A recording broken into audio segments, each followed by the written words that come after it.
Assalamualaikum warahmatullahi wabarakatuh. Alhamdulillahi rabbil alamin wa bihi nasta'in wa ala umuri dunya waddin. Walhamdulillahilladzi khalaqa 'abdahu wa khairu ummatin akhrajahu wa ummatan wasatan ja'alah. Walhamdulillahilladzi hadana li hadza wa ma kunna linahtadiya laula an hadana Allah. Innal hamdalillah nahmaduhu wa nasta'inuhu wa nastaghfiruh. Wa na'udzu billahi min syururi anfusina wa min sayyiati a'malina man yahdihillahu fala mudilla lahu wa man yudlilhu fala hadiyalah. Wassalatu wassalamu ala al-mauludil yatim wasyabil amin khawatamil anbiya'i wal mursalin sayyidina Muhammadin sallallahu alaihi wasallam wa ala alihi wa man tabi'ahu ila yaumiddin amma ba'du. Bapak Ibu yang dirahmati Allah Subhanahu wa taala, ing awal Jumadal awal menika, ing awal Jumadal awal jenengan kraos mboten bilih sakniki pun lebet Jumadal atau Jumadil awal. Kita sudah memasuki bulan baru, maka kita ucapkan hamdalah sesarengan alhamdulillahirabbil alamin. Walaupun kemudian pendak sasi anyar hijriyah Kanjeng Nabi niku ndonga Allahumma ahillahu alaina bil yumni atau bil amni wal imani wa bis salamati wal islami.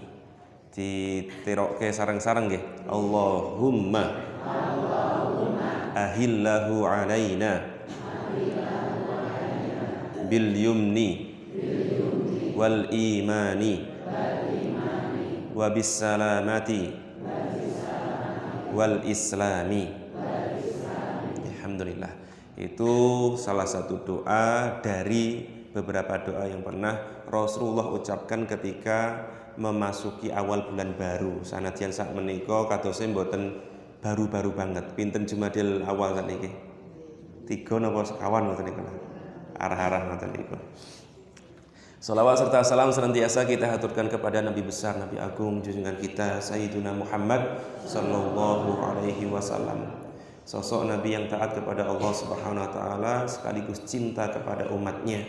Ketaatan beliau tercermin ketika sekian belas bulan beliau sholat menghadap ke Baitul Maqdis.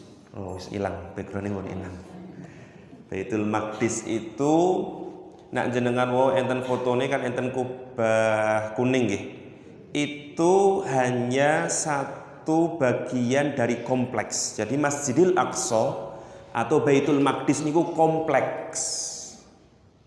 Bukan nama satu gedung niku mboten. Baitul Maqdis atau Masjidil Aqsa itu kompleks yang di dalamnya ada tadi Qubatus Sukhrah tadi. Ada masjid dengan kubah kuning tadi. Kemudian ada Masjid Umar, ada Masjid Qiblatain. Dikatakan Masjid Qiblatain karena saat itu turun ayat untuk berpindah kiblatnya dari Masjidil Aqsa ke Masjidil Haram. Maka seketika para sahabat juga berpindah. Ala kulli hal, beliau adalah sosok hamba, nabi, rasul, sekaligus imamul anbiya wa rusul. Nabi bagi kita tapi juga sekaligus imam atau komandan ngoten. Sosok yang menjadi panutan kita semuanya Sayyidina Muhammad sallallahu alaihi wasallam. Bapak Ibu sekalian, saderenge lupa ini perlu saya sampaikan bahwa uang yang dikumpulkan di sini itu bukan untuk saya sama sekali. Iya Mas roh penaan ngono. Pun sadar ngene niku.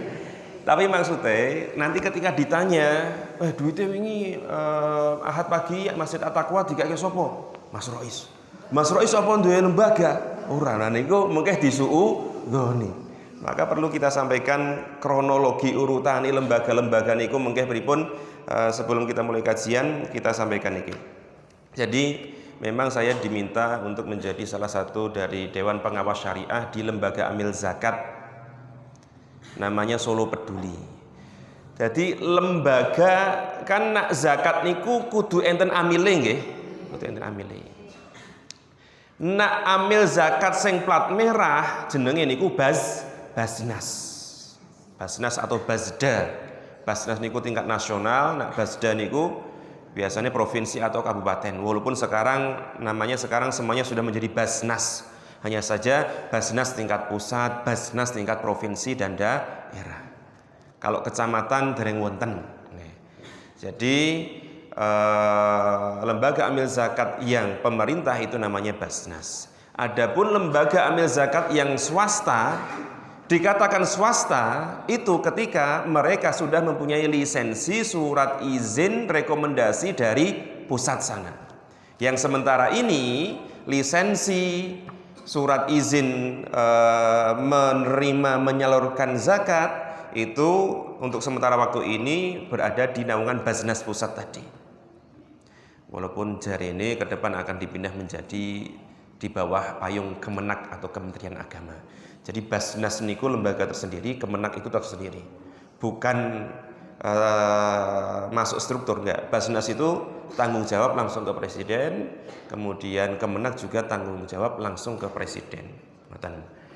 Baru kemudian lembaga amil zakat yang swasta yang sudah dapat izin, pastikan sudah dapat izin karena ada beberapa lembaga amil zakat yang belum dapat izin. Lembaga amil zakat yang swasta tadi ada yang level nasional, ada provinsi, ada kabupaten, kota. Kalau yang Solo Peduli ini dia levelnya adalah lembaga amil zakat di level provinsi. Untuk menjadi provinsi itu kan ada sekian syarat, sekian aturan, kemudian diaudit, supervisi dan lain sebagainya. Baru biasanya nanti ketika uang-uang, donasi-donasi terkumpul, nanti biasanya akan melalui Basnas bisa atau melalui FOS. FOS itu Forum Organisasi Zakat. Jadi koyok lembaga swasta tadi ada yang level provinsi, nasional dan sebagainya. Kemudian dengan Basnas berkumpul baru kemudian akan disalurkan ke sana. Disalurkan ke sana itu pripun? Kalau dulu sebelum ada gencatan senjata, maka donasi-donasi itu masih dititipkan lagi. Alhamdulillah lembaganya cukup dikenal, yaitu semacam lembaga amil zakatnya Al-Azhar University. Jadi Al-Azhar, ngertos Al-Azhar nih, kampus Islam di Mesir. Ini termasuk kampus tua karena sudah 10 abad, seribuan tahun umurnya niku. Itu punya badan wakaf, punya amil zakat dan sebagainya, termasuk mereka itu ditunjuk secara resmi oleh pemerintahan Mesir sebagai badan yang menyalurkan zakat dari seluruh dunia itu untuk bisa masuk ke Palestina. Itu jalur formalnya.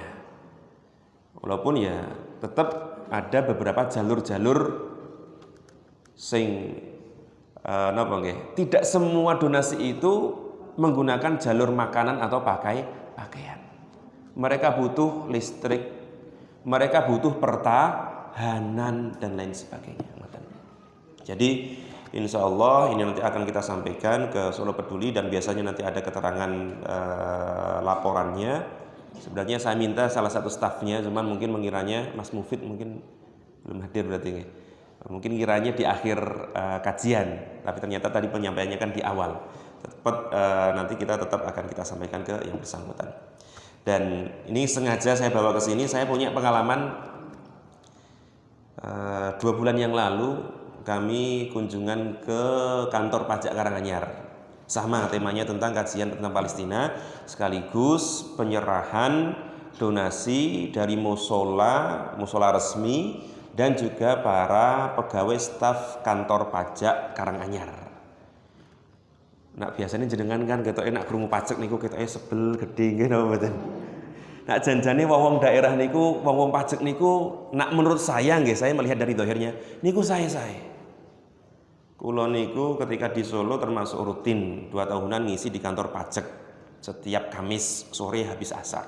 Artinya di kantor pajak nggih enten kajian. Kemudian kemarin di kantor pajak niku terkumpul 16 juta. Niku sanes dari pajak ya enggak, tapi dari para pegawai pajak di kantor itu dan mereka punya musola. Kula mboten banding-banding lho ya, ora banding-banding. Ya mesti menang niate, sing penting apik jenengan. Ini semua niat baik insyaallah makbul di sisi Allah. Amin ya rabbal alamin. Nah, tadi ketika terkumpul 16 juta niku sama salah satu staf niku sempat ditinggal padahal mboten enten sak menit. Ya gur ditinggal ngelungke kertas apa-apa ngoten niku lho. Langsung dijukuk meneh karo Pak Kepala Pajegen niku. Maksudnya apa? Nak diamanahi duit sebesar apapun itu jangan sampai lengah walaupun sekian detik.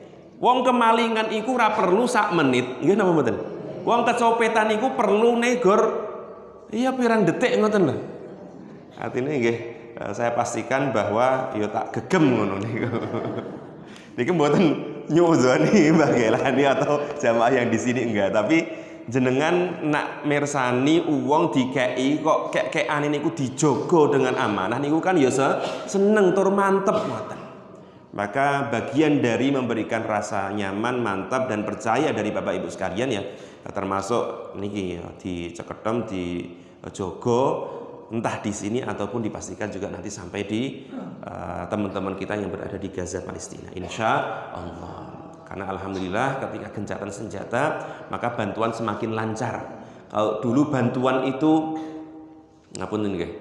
Bantuan itu dijatuhkan dari helikopter, dari pesawat, kemudian diselundupkan dari gorong-gorong, kemudian sampai Mesir niku kan muslim, masyarakatnya muslim, tapi pemerintahan dan prajuritnya niku kan mereka memutuskan tidak mau membuka perbatasan, sehingga warga Mesir sing tonggone Palestina niku nak pengen ngirim beras niku berasnya dilebokke botol, botolnya diuncalke nggon laut, berharap angin itu menyampaikan beras-beras yang dalam botol tadi lari ke arah perairan Gaza.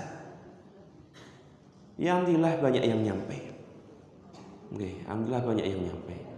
Jadi nggih ngoten niku. Critane ngoten niku. Tapi sekali lagi sekarang sudah gencatan senjata, maka alhamdulillah bantuan-bantuan yang Bapak Ibu sampaikan itu sampai dan berefek positif dan insya Allah berefek kemenangan. Amin ya rabbal alamin. Karena perlu kita sampaikan bahwa ngertos gencatan senjata ora gencetan, gencatan. Walah, ora gencetan, gencatan. Jadi ini termasuk tanggung jawab moral saya, karena saya dengan Basnas Provinsi, saya 2 tahun itu dengan Basnas Provinsi keliling ke kabupaten kota bersama Syekh asli Palestina. Saya sebagai tim penerjemahnya. Jadi saya punya tanggung jawab emosional untuk menyampaikan kepada para donatur di Purbalingga, Banjarnegara, Pekalongan, Kendal, kemudian Solo Raya dan lain sebagainya. Kita punya kewajiban moral untuk menyampaikan bahwa donasi Bapak Ibu sekalian punya dampak positif kemenangan di beberapa pertempuran, bahwa sekarang sudah tercapai gencatan senjata walaupun ada beberapa pengkhianatan dari Zionis Israel, tapi sekali lagi gencatan senjata perlu disyukuri. Artinya proses apapun yang sudah tercapai, jenengan perlu bersyukur, perlu mengetahui itu bahwa ada langkah progresif. Ada langkah kesuksesan walaupun belum 100%. Nah, dikatakan merdeka dereng. Tapi kalau menang pertempuran, iya. Jadi ada pertempuran, ada peperangan. Kalau dikatakan menang perang, durung. Tapi nak wis menang beberapa pertempuran, iya. Dan bagian dari yang bisa membuat mereka menang dalam pertempuran tadi adalah doa dan juga donasi panjenengan yang insya Allah akan terus kita sampaikan kepada para mujahidin dan masyarakat di Gaza Palestina insya Allah. Itu info pertama. Info kedua, sekaligus jenengan gadah putra putri sing remaja delalai baniki kula teng Solo ada acara SPN. SPN niku sekolah pranikah. Sekolah pranikah niku kula titip pesen mawon dumateng jenengan untuk disampaikan kepada anak-anak putune sing sampun siap nikah. Niki sanes damel panjenengan. Jenengan wis terlalu tua. Wis telat. Jadi alhamdulillah jadi ngeten. Orang-orang sekarang niku perlu diajari mental ilmu piye carane gen siap nikah. Agar apa? Agar ilmu pernikahan, ilmu rumah tangga mereka pelajari dari buku-buku dari ulama-ulama, ustadz-ustadz yang memang punya ilmu di sana. Mempelajari cinta rumah tangga pernikahan yo dari ilmu-ilmu dari acara-acara seperti tadi.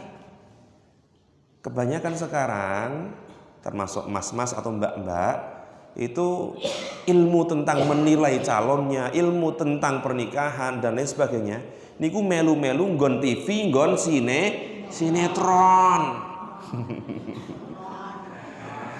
Drakor. Ngertos drakor? Mbah-mbah nyenengke roh drama Korea. Nah jenengan mungkin drama ini biyangi drama Cina, bar kuwi sempet eneng drama sing saka Turki niku lho. Saniki sing bumi berarti sing nyerang Indonesia niku drama Korea. Secara tidak sadar kadang mentalitas rumah tangga, menikah, mencari pasangan secara tidak sadar itu mereka ngambilnya dari tadi. Film-film, sinetron, entah dalam negeri ataupun sinetron luar negeri. Secara tidak sadar. Benar, niki sudah akut. Maka untuk mengimbangi itu, alhamdulillah di Solo itu ada namanya SPN Benih alias Sekolah Pranikah. Ini sudah 5 angkatan karena dia rutin per tahun. Saya ikut sejak 2022, berarti 2 ikut, 3 ikut, 4 ikut, selawe. Saya berarti sudah 4 tahun bersama itu. Nah niku memang seringnya di Solo. Tapi sesekali nak Kaliwungu lintas masjid menghadirkan sosok sinten Mbah Ustaz Salim Afillah. Ya sing rodok kondang, nak sing cilian ngene iki kan wis biasa wae.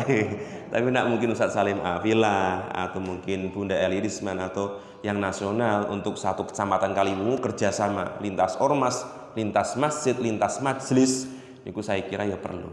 Kemudian menghadirkan adik-adik remaja kita, dewasa kita agar mereka lebih siap untuk membangun rumah tangga sesuai dengan syariat agama kita. Iku info kedua ngoten niku. Jadi nanti niku ya selain niku kan tiap pekan dari akhir Oktober ini sampai awal-awal Desember. Berarti sekitar ada sekian pekan, sekian pertemuan. 5 sampai 8 mungkin. Yang ngisi diantaranya saya, Ustadz Hatta Syamsuddin, itu penulis dan juga penceramah nasional. Kemudian berserta istri beliau, Ustadzah Fida, beliau yang penggagas dari SPN tadi, Sekolah Pranikah. Kalau tahun kemarin ada Ustadz Cahyadita Karyawan, tahun kemarin juga ada Mbak Sherly, siapa itu yang influencer niku. Nah, ngoten-ngoten niku.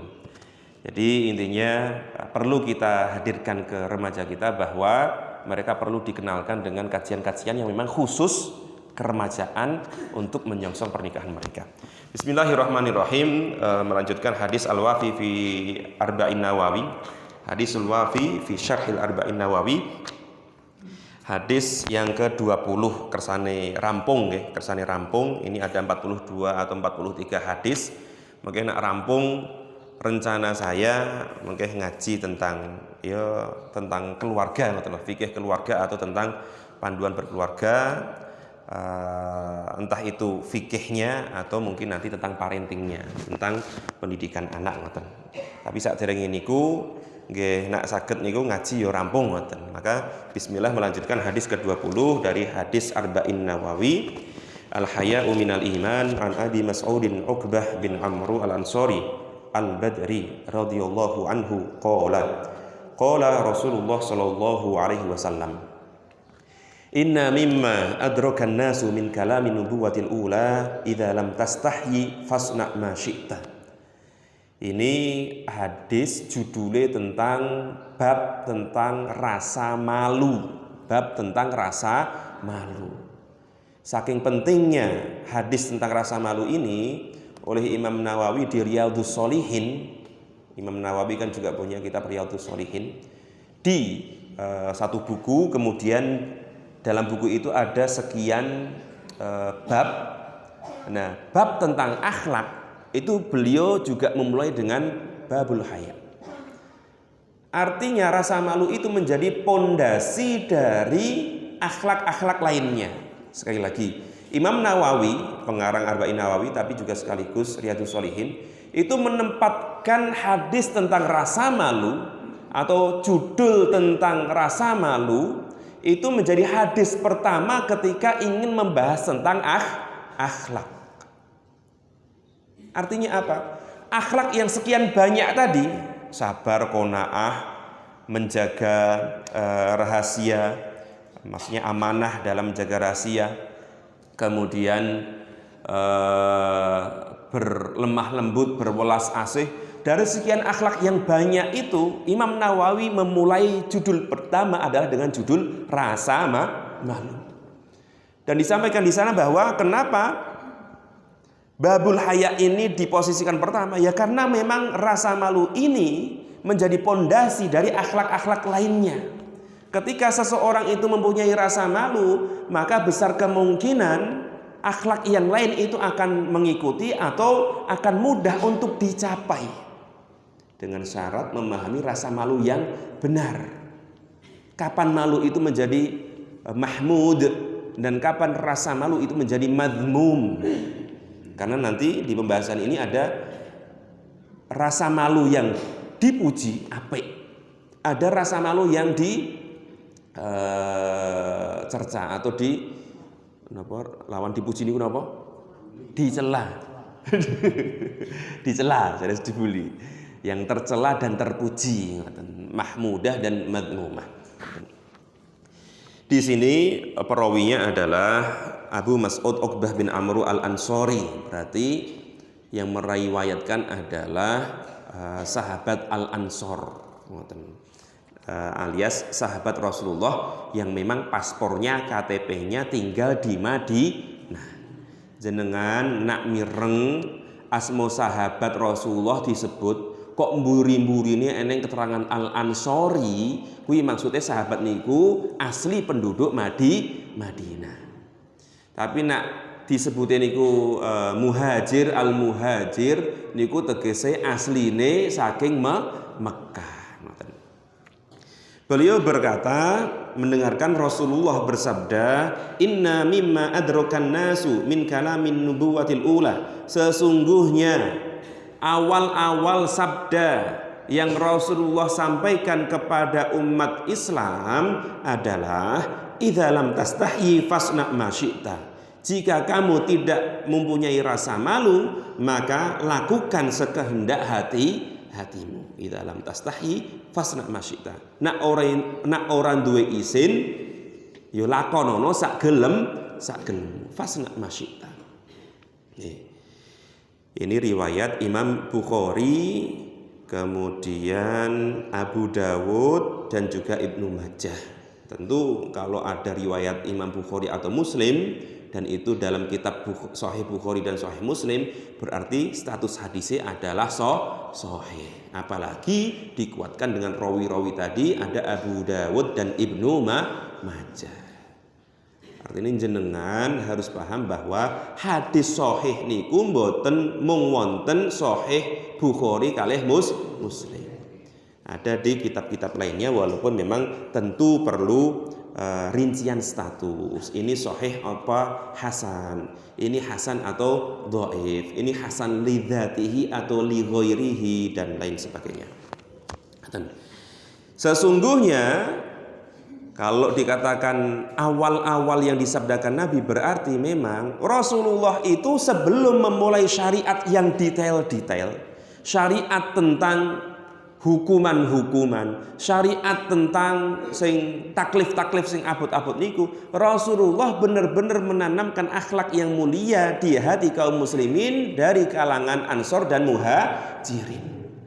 Dan pondasi tentang akhlak mulia yang Allah wahyukan kepada Rasulullah sabdakan kepada kita adalah tentang rasa malu.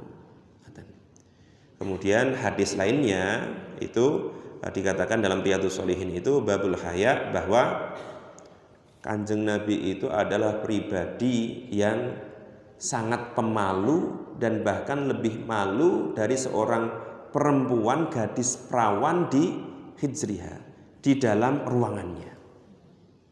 Jadi nak wong wedok perawan niku kan biasanya tesih ingah-ingih, tesih mempunyai rasa malu. Kok guyu to, Bu?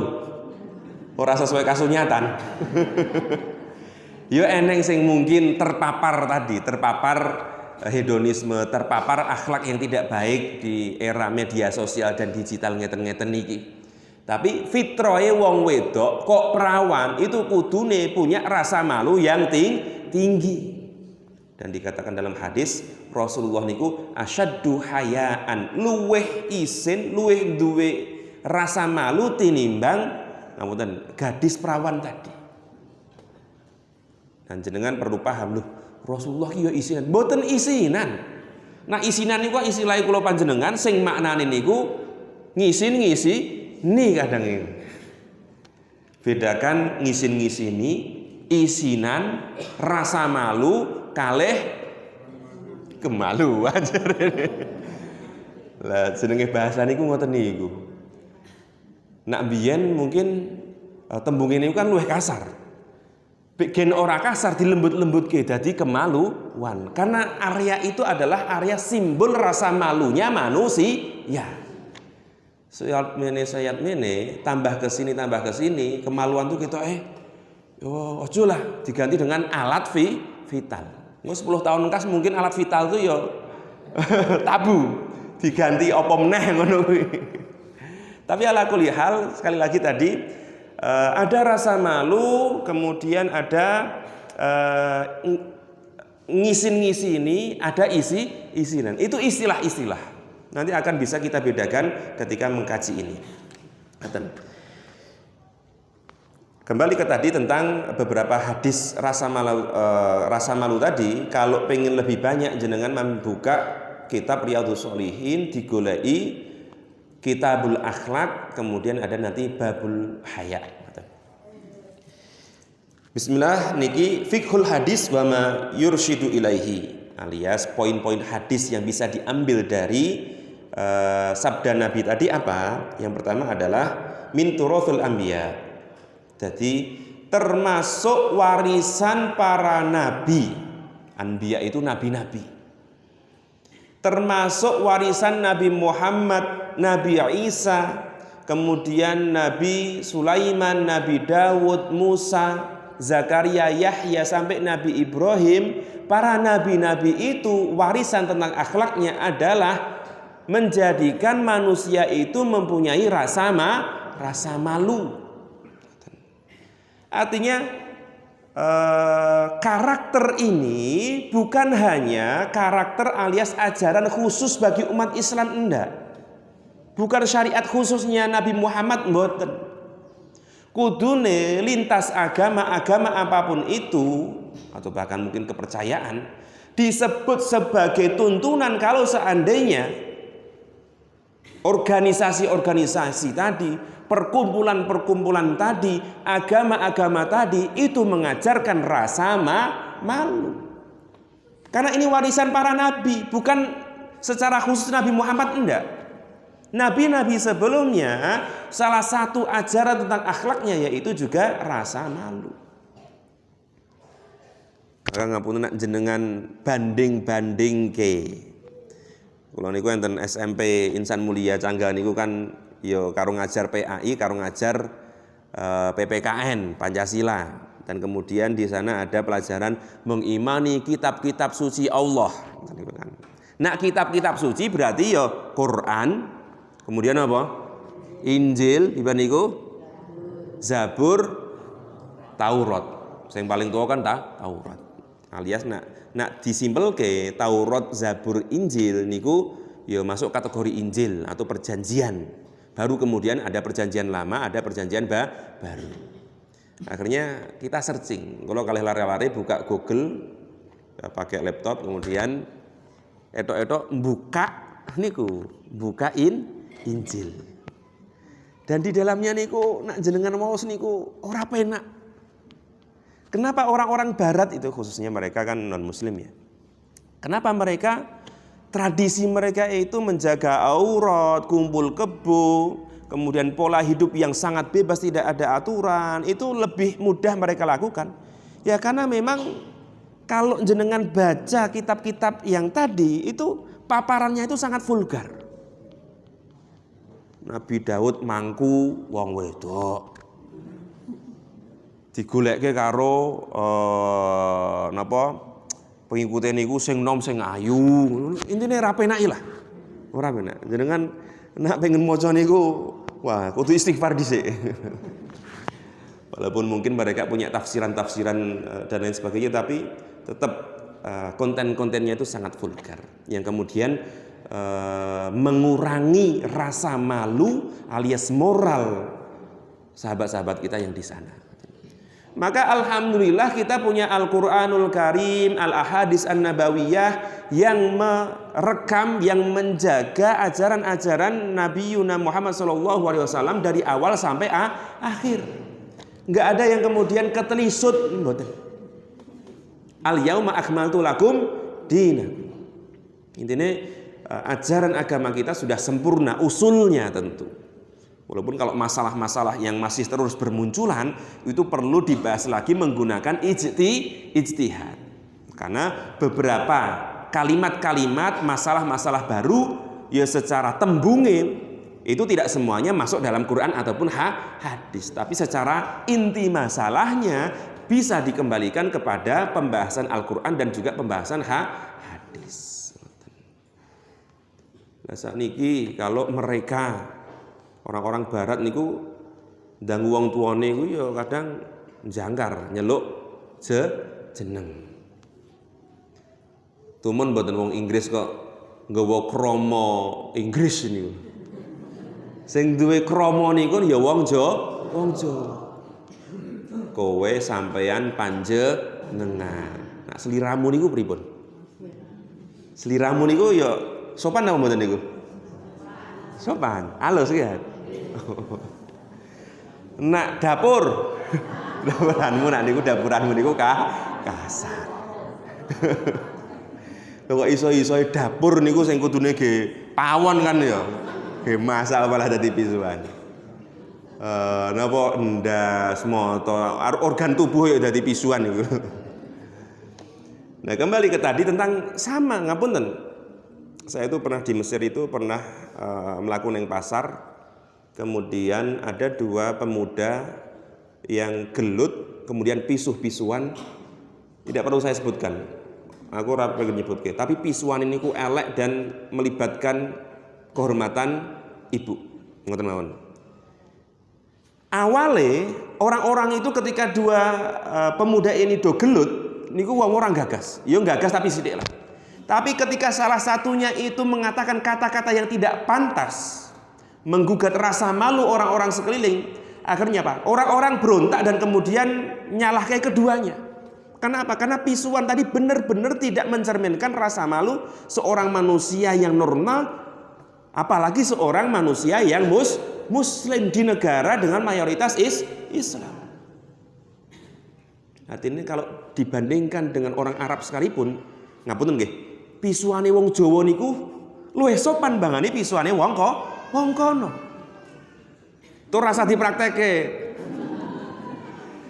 Tapi saya ingin mengangkat moral kita. Bab tentang rasa malu, bab tentang moral, wong Jawa niku apik sae. Bahkan dari segi pisuhan sekalipun niku luwih ora penak dirungokke wong kono bangane wong kene. Wes tak lanjutke malah keceplosan aku. Nah, sekali lagi, rasa malu itu ajaran dari nabi-nabi sebelum Kanjeng Nabi Muhammad SAW. Kemudian makna hadisnya amrun bi makna tahdid wal wa'id. Nak jenengan wau mirengke idalam tastahi fasna ma syi'ta. Kata-kata fasna ma syi'ta, lakukan semaumu. Ini ada kajian bahasanya. Termasuk ngajarin jenengan bahwa tidak semua kata perintah dalam Quran ataupun hadis sama dengan wajib. Nah niki bedone ngaji terjemah karo ngaji dengan perangkat keilmuan. Tadi kan kata-katanya fasna masyita, lakukan semaumu. Itu kan perintah. Nak melu terjemahane engko akhirnya los-losan. Sama seperti kata-kata lakum dinukum waliyadin dimaknai tidak adanya kewajiban untuk mendakwahkan Islam. Nah, itu juga kesalahan. Bagimu agamamu, bagiku agamaku. Ya wis rasa dakwah wae. Wis ben sak geleme dhewe. Enggak gitu. Tetap nanti ada kewajiban dakwahnya itu ada. Sama dengan tembung sing niki fasna masyita, walaupun itu kata kerja perintah, tapi janjane niku mboten kon nglakoni. Maknanya justru adalah tahdid dan wa'id alias ancaman. Podo niki kan termasuk bahasa atau struktur bahasa sing lintas bangsa lah. Jenengan nak pengen ngancem, ibaratnya nak lagi pengen galai putra putrine, ini kan kadang juga ancamannya justru malah ya wis karepmu, ngono tenan. Sak karepmu, sak mendemu, sak kapokmu. Nak ora tresno karo wong tuwa sak karepmu le. Kata-kata sak karepmu itu kan bukan lantas artinya bentuk ridho terhadap apa yang dia lakukan. Justru bentuk tidak setujunya kita dan bahkan bencinya kita terhadap sesuatu yang dilakukan tadi. Maka fasna masyita itu artinya justru malah tahdid. Yang kalau dikembalikan dalam hadis tadi, fa idza lam tastahyi fasna masyita. Jika kamu tidak malu maka lakukan sesuatu kamu, berarti kalau kamu itu melakukan semua perbuatan itu dengan sekehendak hatimu, tidak ada kontrol dan batasan, oh berarti kamu termasuk orang yang tidak punya rasa malu. Orang duwe isin. Orang duwe isin. Kemudian al-haya'u naw'ani, alias rasa malu itu ada dua macam. Ada rasa malu yang sifatnya fitri, ada rasa malu yang sifatnya muktasab. Jenengan tulis. Rasa malu sing sumber niku fitrah. Fitrah niku mboten pas bodoh niku mboten. Fitrah niku maksudnya gawan lahir. Mengikuti hadis kullu mauludin yuladu ala fitrah. Setiap anak terlahir niku janjane dilahirkan dengan fitrah. Gawan lahir, fitrah niku gawan lahir. Yang kedua adalah rasa malu yang sumbernya iktisab atau proses. Sebenarnya semua manusia karena dia itu dilahirkan dengan fitrah, sebenarnya semua manusia itu sudah punya settingan rasa malu sejak lahir. Nah, punten kok anak kecil kemudian beranjak ke masa-masa tamyiz. Ngertos tamyiz?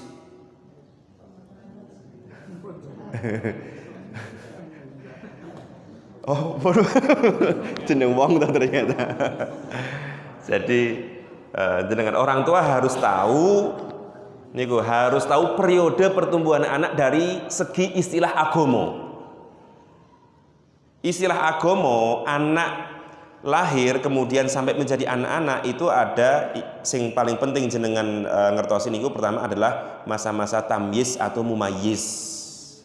Yang artinya kemampuan anak untuk bisa membedakan baik dan buruk secara standar. Saya tambahkan secara standar. Engko soalnya jenengan meksa anak oh wis mumayyiz berarti yo paham di partai sing dicoblos ndi. Ya orang paham nak cah cilik ngono kuwi. Nah, cah cilik iki sementing kaya permen ya seneng ngoten niku. Jadi mumayyiz atau tamyiz itu periode anak di mana dia sudah mampu membedakan mana baik mana buruk secara standar. Kok ndelok jijik, ya berarti dia sudah ada unsur-unsur ketamyizan. Kok kemudian pipis atau ganti celono dideloki wong liya kok duwe isin, oh berarti dia sudah punya dasar-dasar tamyiz. Niku biasanya di umur 5 sampai 7 niku sudah mulai muncul. Sanadyan pun ngoten niku dheweke dereng mukallaf. Urung duwe kewajiban salat, puasa, zakat. Dosane ada diskusi para ulama, tapi intinya dia berdosa itu belum masuk catatan. Sing dicatat kadang malah waline, wong tuwa nih. Dikatakan ya berarti lena dari pendidikan anak. Kalau lena. Tapi nak ya wis dididik Mas, tapi ya pi Mas rada beling, rada atos. Insyaallah jenengan pun bari minati Mas, sudah bebas dari tanggungan. Tapi kemudian setelah tamyiz itu ada namanya periode mukallaf. Sing ditandai nak laki-laki itu mimpi basah, kalau perempuan adalah haid. Ngoten niku. Dan kalau enggak muncul Mas, ulama mengatakan kalau enggak muncul maka digenepi 15 tahun. Kok ada remaja ora pernah cerita mimpi basah, sekali cerita basah ternyata ngompol. Nah akhirnya ulama sepakat yo pahit-pahite kalau seandainya tanda biologisnya nggak muncul maka dibuat secara administratif, dibuat secara perdata, alias nak wis umur 15 tahun maka anak-anak itu sudah dianggap mukallaf, sehingga aturan-aturan agama sudah 100% diwajibkan kepada anak tersebut. Nah, jadi sekali lagi jenengan kok duwe anak remaja wis tamyiz apalagi sudah mukallaf, kok rasa malunya belum muncul-muncul, jenengan kemudian terus kayak bocah Mas, padahal sudah waktu mukallaf, jenengan ampun menyederhanakan masalah. Berarti ya rasa malu anak jenengan dari fitrahnya sudah terganggu. Sekali lagi, kalau punya anak remaja sudah mukallaf kok rasa malunya tamyiznya niku dereng sae, ya berarti secara fitrahnya ada gangguan. Termasuk jenengan ampun menormalisasi cah SMP urung sholat. SMP niku berarti umur pinten? 13 ya. 13, 14, 15. Walaupun anak jenengan tesih 1 SMP, 2 SMP, kok ampun ngapunten M. Dan saya di SMP Insan Mulia niku sejak tahun pertama pun enten sing alangan kok. Berarti sudah umur 12 13 mereka sudah mulai ada yang M. Dan ketoke kula niku cerita, ngapunten nggih, rasa dicatat lah niki, ampun dicatat Bu. Ketoke mbiyen aku pertama kali cerita mimpi penak, mimpi basah neng bapak ibu iku ketoke sadurunge neng Gontor. Ya berarti awal-awal perpindahan, berarti ya kelas 6 SD mungkin. Atau kelas 1 SMP pas liburan, tapi intinya awal-awal ngoten niku. Nah, ndek wingi kula niku iseng-iseng absen, kemudian niko cah lari-lari SMP niku sholat subuh jam piro? Sing ning masjid Gor Wong Telu. Sing jamaah. Sing tak absen wingi ketoke wong 15 wong piro niku. Bar niku sing sholat tepat waktu, maksudnya di waktunya tapi ndak jamaah niku enten sekitar wong 8 napa wong 9. Sing bablas wong 3 tak tekoki. Sholat jam piro le? 5:30 Ustaz. Setengah 6 niku berarti nak sakniki sampun syuruk. Oh kira imsak yang saya tulis. Kula niku luwih setuju ditulis waktu syuruk di masjid daripada waktu imsak. Soalnya imsak niku kan iso diumum-umumke lah ibaratnya. Nak syuruk niku kan menjadi patokan yang di masjid pengen sholat duha di awal atau sholat isyraq niku dia butuh panduan itu. Nah, kemudian sing wong loro jam 6. Wes bablas banget niku. Orang ketiga jam 6 punjul seprapat. Oleh napa mboten? Nak sholat subuh ora oleh, tapi nak qodok subuh kuwi malah kudu. Nak ora dikerjake di waktu dia bangun itu malah dhek tambah dosa. Ya sudah mukallaf soalnya. Nak ngoten-ngoten niku disinggung ora isin, ya berarti naluri akhlak moralnya isine ya sudah terganggu tadi, fitrahnya sudah terganggu. Maka kemudian naluri hayak rasa malu yang gawan lahir niku perlu dijogo. Nak jenengan sering-sering ndeloki HP, lagu, iklan yang membuka aurat, kata-kata dewasa, besar kemungkinan fitrah rasa malu anak panjenengan itu akan terganggu. Padahal Allah wis modali fitrah, modali akhlak moral rasa malu. Tapi kemudian karena terpapar secara terus menerus lagu-lagu yang cabul, tontonan-tontonan yang tidak baik, rungon-rungon istilah-istilah sing ora penak. Saya sempat ibaratnya protes sosial tapi skala kecil. Ini di salah satu hajat, ya alhamdulillah nak daerah kula nak dangdut koplo, dangdut erotis kadosipun pun mboten wonten. Ora papringan daerah kula maksudnya Ndirojo. Nah papringan mboten ngertos. Arang-arang jagong nak kula niku. Nah intinya suatu ketika ada pertunjukan, kemudian ya sing lucu-lucu nih kalau, napa jenenge? Ya sing lucu-lucu nih kok, kayak toprak napa kayak dagelan ngoten nika, kemudian nyamar dadi waria, kemudian bar kuwi tingkah polahnya niku lucune niku ya lucu-lucu vulgar ngoten niku. Padahal di depannya itu ada anak-anak. Kemudian ya kula nggak setuju lah sing ngoten-ngoten niku dipirsani lare-lare. Akhirnya anak saya ambil sambil nggak usah nonton itu, tontonan itu nggak baik buat kamu. Lebih baik kita jajan yuk, tak gitu kan. Ya dengan mungkin suara didengar oleh kanan kiri saya, tapi itu menurut saya ya bagian dari yo ge pepeling lah, dige iling-ilingan. Dige iling-ilingan gen lain waktu niku nak pengen nonton niku gen eneng pekiwuhe. Ketika seseorang itu kok melakukan kemaksiatan, melakukan dosa, kok ige eneng rasa pekiwuh, maka niku alhamdulillah. Rasa malu menjadikan dia pekiwuh niku bagian dari napa nggih? Ya sing perlu disyukuri. Paling enggak masih ada sisa-sisa akar-akar rasa malu. Tapi kalau sudah tidak ada, akhirnya ya tadi bablasan, kemudian dielengke kadang mungkin malah berontak. Kemudian kita kan ada kadang di posisi ya tidak punya wewenang, bisanya hanya punya opini pribadi, orang di wewenang.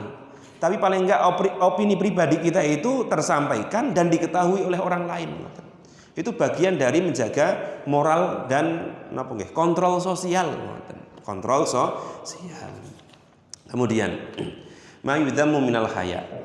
Ketika rasa malu tadi adalah bagian dasar dari akhlak, berarti rasa malu itu adalah rasa malu yang baik. Karena apa? Mencegah dia untuk melakukan kejahatan.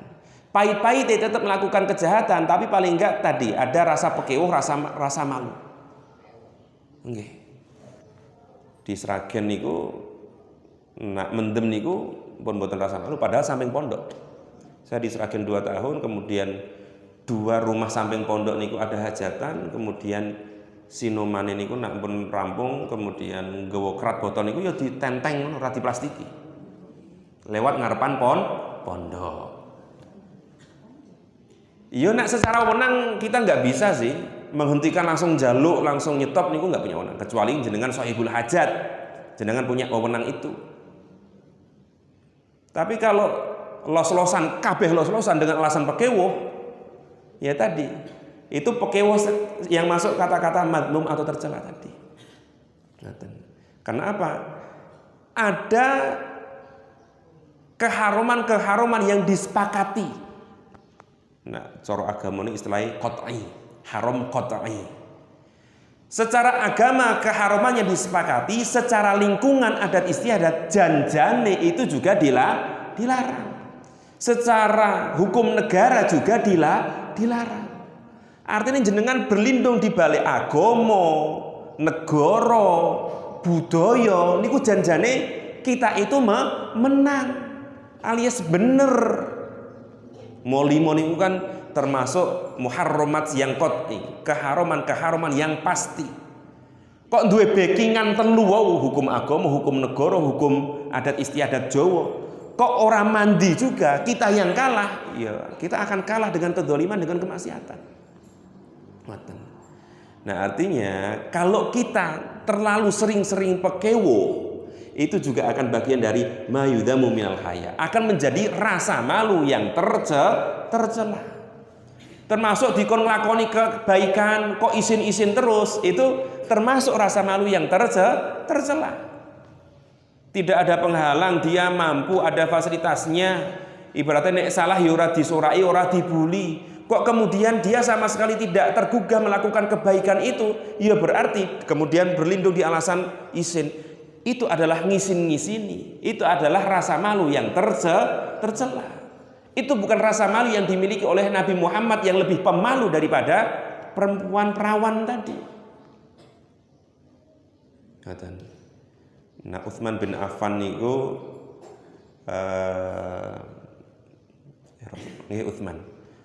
Utsman bin Affan ngertos nggih, sahabat. Beliau niku suatu ketika di rumah, kemudian ya linggah-linggah biasa, betisnya niku terbuka. Betis sanes pupu. Kanjeng Nabi mlebet. Padahal Kanjeng Nabi niku mara tuwane Utsman bin Affan. Karena beliau masuk, mara tuwane masuk dan Kanjeng Nabi masuk, maka kemudian Utsman bin Affan itu gage-gage selak memperbaiki cara duduknya. Nah, jenengan kareh mara tuwa jenengan kira-kira ngono apa ngono? Ora ngono. Ya, sekali lagi ini tidak menuntut kudu ngono ndak, tapi maksudnya karena rasa malu niku memang ora iso digawe patokan kudu piye niku ndak. Ada beberapa rasa malu sing disepakati. Wong gede kok nampilke aurat ya niku kudune malu, itu sepakati. Tapi nak beberapa posisi duduk dan sebagainya itu memang beda orang, beda adat istiadat, itu memang berbeda toto kromo. Nih, itu dimaklumi. Tapi ini hanya sebagai gambaran saja bahwa seorang sahabat dengan orang terdekat beliau yaitu maratuwane dhewe sekedar betisnya terbuka niku ya gage-gage ditutupi. Kemudian merubah cara duduk beliau yang lebih sopan untuk menerima maratuwane niku. Itu jadi Bapak Ibu sekalian harus dibedakan mana rasa malu yang baik, mana rasa malu yang tercela. Nanti kalau seandainya orang tersebut sudah punya rasa malu, maka akan menimbulkan yang namanya iffah. Iffah niku adalah perasaan untuk menjauhi sebuah keburukan. Dari rasa malu, dari isin kepada siapa? Ya kepada Allah ataupun Rasulullah ataupun kepada sesama manusia, itu nanti akan menimbulkan rasa iffah. Iffah itu artinya adalah rasa menjaga diri, menjauhkan diri dari perbuatan yang tercela. Ingat saya tadi bilang isin karo sapa? Dari Allah iya, dari Rasulullah juga iya. Walaupun Rasulullah mboten saged ningali meleh perbuatan kula panjenengan secara langsung. Tapi juga ada rasa malu terhadap sesama manusia. Jangan dipahami bahwa isin kuwi karo Allah tok. Ngapunten, kadang beberapa ajaran tasawuf ketika terlalu mendalam wis rasa wedi karo liyane. Wedi karo Gusti Allah wae. Itu nak tidak memahami dengan baik, akhirnya dia tidak bisa membedakan wedi dengan malu. Maksudnya ngeten. Karena dia merasa bahwa aku wedine karo Allah wae. Akhirnya dia tidak malu untuk melakukan keburukan, kemudian tidak mempunyai rasa malu untuk melakukan banyak hal yang sebenarnya di mata manusia itu buruk. Kehilangan rasa pekewuh ini kok nggih hati-hati. Bedakan kapan jenengan kudu wani, kapan kudu isin sing apik. Jadi jangan sepelekan hubungan antar manusia. Jadi sekali lagi keberadaan manusia itu juga perlu diperhitungkan selama tadi manusianya juga benar. Kalau isin numpak motor napa sing sakniki lagi ngetren niku Astrea ya. Isin numpak motor Astrea karena orang-orang di sekolahannya mengatakan Astrea agak zaman, sing zaman ki Ninja, sing zaman ki King, Rahman King, RX King kata niku. Yaitu adalah kesepakatan lingkungan yang tidak perlu dituruti. Tapi bahwa umume nak jagong kuwi nggawa kemeja, iya niku walaupun adat istiadat manusia tapi perlu diperhitungkan dan perlu ngapunten ditaati.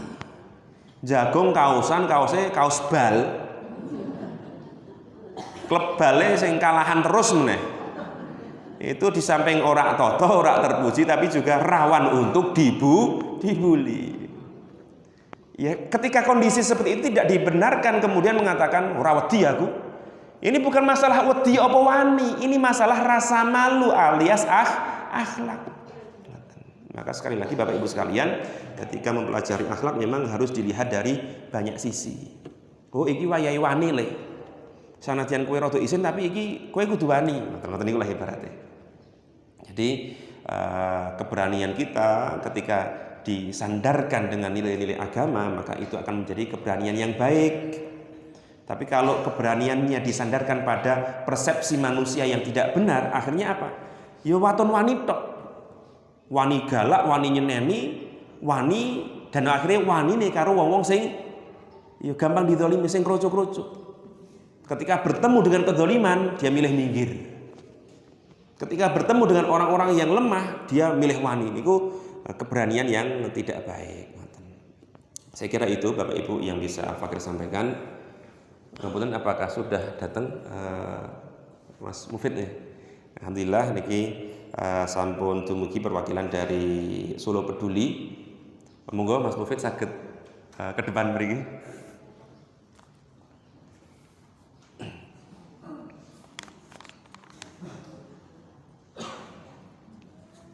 Beliau perwakilan dari Solo Peduli ngeten.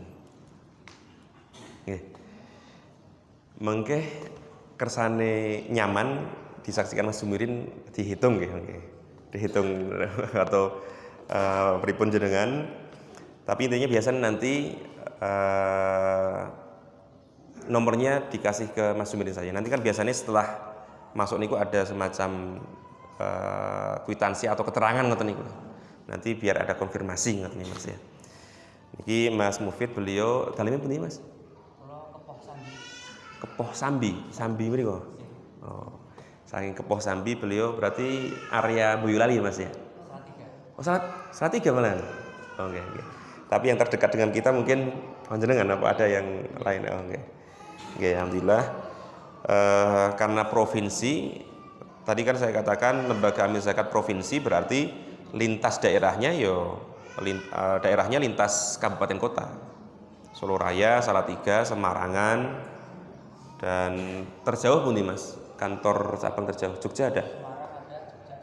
Jogja juga ada. Luar Jawa belum ya tapi ya? Belum. Oke. Jadi insya Allah nanti saya pastikan ini benar-benar valid. Karena napa nggih? Kami sadar bahwa donasi itu di satu sisi dia asasnya adalah kepercayaan, tapi di waktu yang sama lembaga juga dituntut untuk bisa membuktikan dan transparan. Mungkin pernah saya sampaikan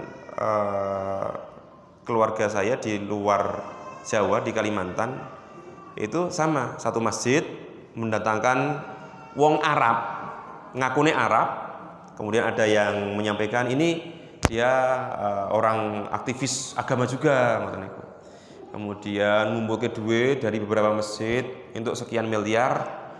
Padahal ditilep dewe.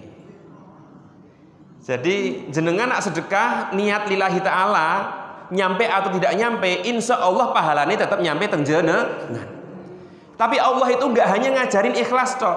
Allah itu ngajari untuk muraqabah, muhasabah dan tepat sasaran.